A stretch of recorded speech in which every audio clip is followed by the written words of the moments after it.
Hey guys, how's it going? Daniel Phillip here, back with another video. What day is it today, Christian? 31? All right, welcome back to the podcast, the 31st episode of the podcast. It is the last day of January 2020. Stay tuned. Hey guys, how's it going? Welcome back. Today we're standing up. Today we are the boots are on. Usually at the end of the day, this is the end of the day, but usually what we do for these podcasts is we sit down, but this one is exciting.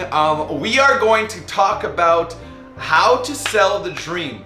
How to sell the dream so that it can happen. So if you have a dream that is just sitting in your mind and it's waiting to come out and come into the world to impact other people, I'm gonna go over a couple things of what I do and what I try to do each and every single day so that the dreams that I have can come into reality and not just sit there in the back of my mind for months and months and months and never happen, okay? So this, the reason why I wanted to go over this is because I was talking to a couple people, and a lot of people ask me this, is especially entrepreneurs, people that are in business, but also in our organization as well. The last few days, we have had people leaving our company because things are getting a little rough. Things are not as butterflies and rainbows as they used to be, and in these days of trials and in these days of things that are, days that are a little harder, people that are not so sold on the dream, they leave, all right?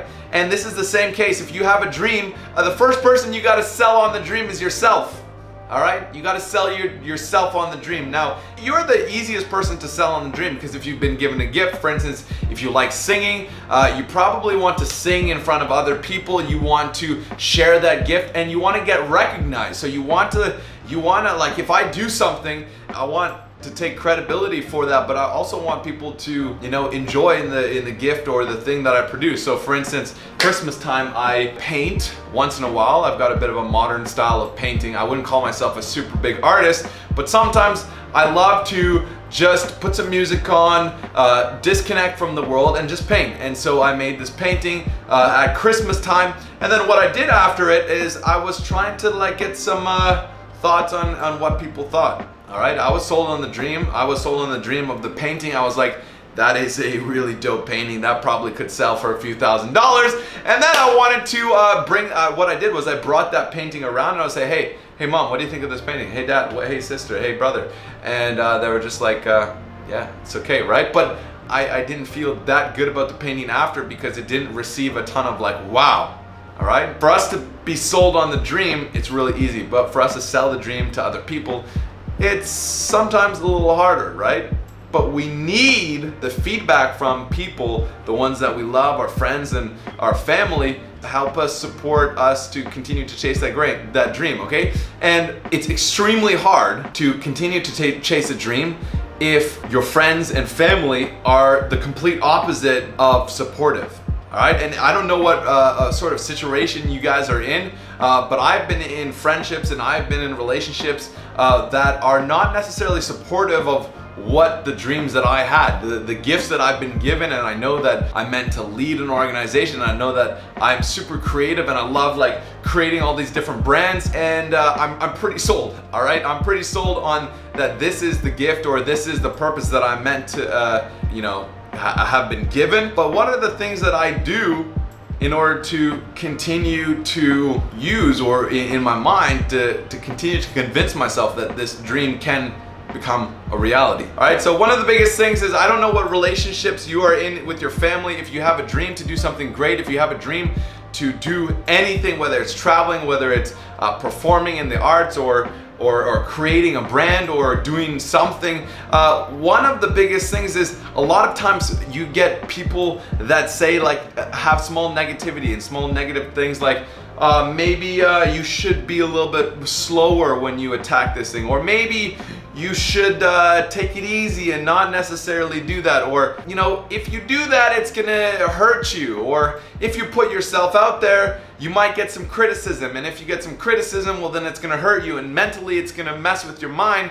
And all these things that other people are saying is coming from their standpoint of where they see themselves in you. All right, so think about that, and I think about that too. If someone says, "Hey, this is not going to work because this and this and this," and I could say, "Well, you're probably right," or what I could do is I could say, "Well, let me just try it out and see if it actually, is possible." And most of the things that I've done in my life and the things that I've seen prosper, things that have come to life, dreams that I've had to run an organization, to run different brands, like one of the watch brands that we have. This wouldn't happen if I listened to other people. So you have to sell yourself first. You have to sell yourself blindly that you can go out there and you can accomplish a dream that you have. If you are a singer, if you've been given a gift and you want to go out there and become known, if you want to go out there and to start to change people's lives, you got to sell yourself on the dream. And then you got to realize that all the thoughts and all the criticisms and all the feedback from everybody, it doesn't actually have a lot of weight. It doesn't actually mean a lot of things. All right, to them, they want to be right if they say, "Oh, you can't do this," because if you go out and do it, then you prove them wrong, right?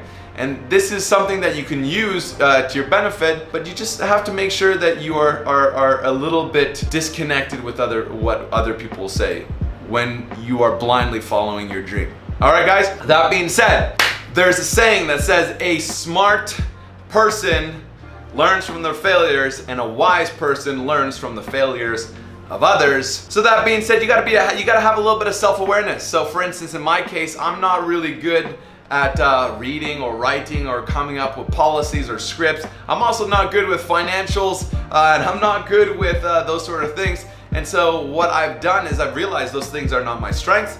So I have found people in our organization to help out with those sort of things. Like for instance, we run a whole bunch of different brands. I'm not the CEO here. We're actually in our Philippines office. I'm not the CEO here. We have a CEO in place. We have a team in China and we have a remote team. And I'm just the creative director because I love creating things, like anything. I love coming up with the strategies and plans and stuff like that, but I don't like worrying about the financials. So I've been able to figure this out a little bit. I'm still learning, but at the same time, I'm getting a lot of criticism from a lot of people, but I'm taking it with a grain of salt. The people that I think have a lot of wisdom I'm learning from, and the people that are just noise in the background, I just let it be noise in the background. All right, so if you have a dream to do something great, I want to give you guys permission to go out there and do it. It takes some balls, it takes a little bit of courage, it takes some defiance to other people, and first of all, you got to sell yourself, because the first person and the person that's the most criticism comes from yourself. All right, this is the mental mind game that I have struggled with my whole life. Is Dan, are you capable of doing that? No, Dan, you can't do that. Why can you post a video every single day? Why are people gonna listen to what you have to say? All right, these are questions. Everybody has negative questions all the time. I wake up every day. Is this thing that I'm gonna do, should I do it? Should I do it? Should I not do it? Is it gonna help other people? Is it gonna inspire other people? I want to see what you can possibly do. I wanna see you share that with the world. It's uncomfortable, but when you develop the tough skin, when you develop the ability to block out those negative thoughts that come into your mind and the negative thoughts that are coming in from everybody else, something beautiful happens. You start to live out the dream and the purpose and the gifts that you have been given. All right, guys, that being said, that's pretty much it for this video. Coronavirus is bad on the news. Anything good in the news? I guess not today. That being said, I got the surfboard in the back. The surfboard is here because I'm gonna be surfing very soon in Australia. I got a wedding in a few days, which is gonna be exciting. So that being said, have yourself a beautiful day. This is the 31st of January. Have a good night. Bye-bye. And it's your birthday. Oh, yes. Oh, yes. Christian just reminded me. If it is your birthday today, happy birthday. Down below, we got the birthday squad. If it's your birthday this week, comment below with the emoji like this. How about this? If you made it all the way to the end, comment what is this? The two-hand emoji. I love this emoji. Like I always do this. It's just like there's nothing here. It's just it's just the two hands. Comment the two-hand emoji if it's your birthday. Happy birthday. See you guys tomorrow. Good night. Bye bye.